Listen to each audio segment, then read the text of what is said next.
30, 40 years back, the scientists that discovered this.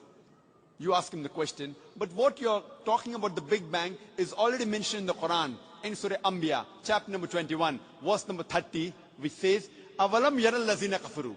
Do not the unbelievers see, Anna samawati wal arda, kanat ratkan fataqnahuma, that the heavens and the earth were joined together and we clove them asunder. What you're talking about the Big Bang is already mentioned in the Quran 1400 years ago.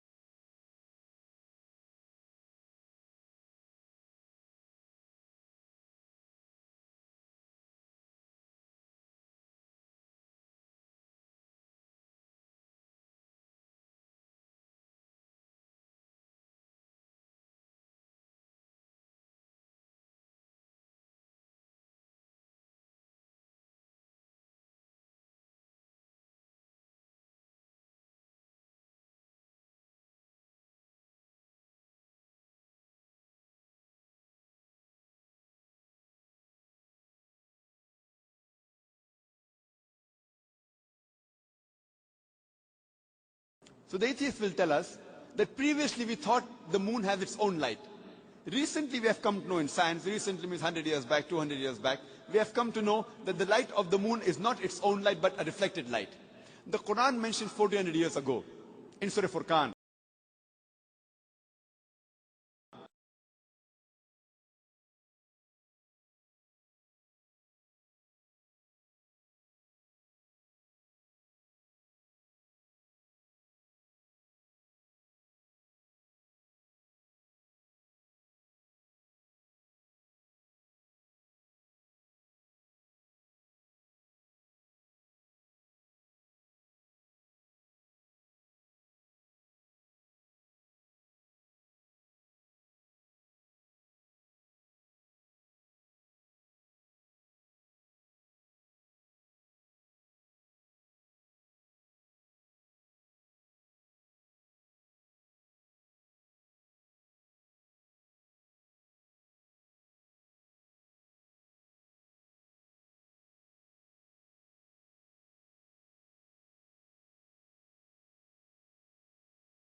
That we live on, what's the shape of this earth on which we live?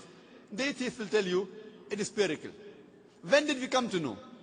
So he will tell us, it was 1597 when Sir Francis Drake, when he sailed around the earth, that he proved that the earth was spherical. But the Quran says 1400 years ago.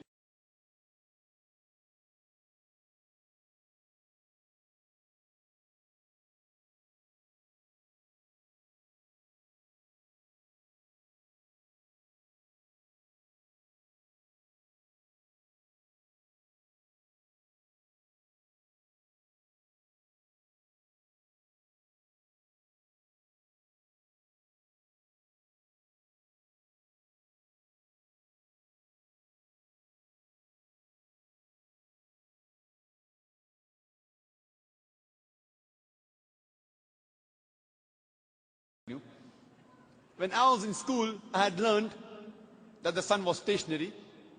It revolved but did not rotate about its own axis. So they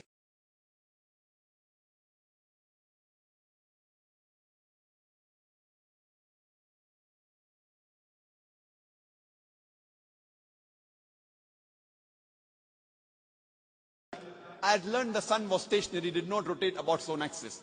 But the Quran says in Surah Anbiya, chapter number 21, verse number 33, Huwa allazi khalaqa al-layl wa nahara. It is Allah who has created the night and the day. Wa shamsa wal qamar, the sun and the moon. Kullun fi falaki yasbahun, each one traveling in orbit with its own motion. So the Quran says that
besides the sun revolving, it even rotates about its own axis.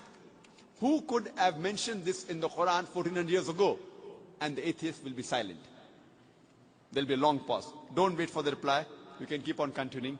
Today, science tells us that the universe is expanding, which is mentioned in the Quran 1400 years ago in Surah Dhariyat, chapter number 51, verse number 47.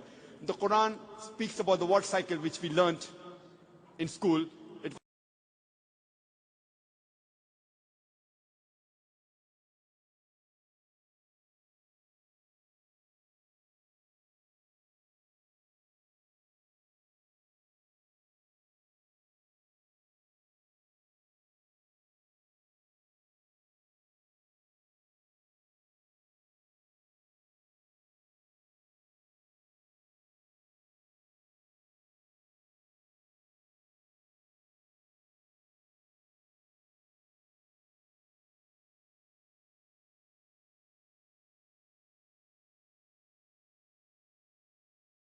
It was Sir Bernard Palissy in 1580 who first described the water cycle, how does the water evaporate from the ocean, forms into clouds, moves into the interior, falls down as rain. This water cycle is spoken about in great detail in the Quran in several verses.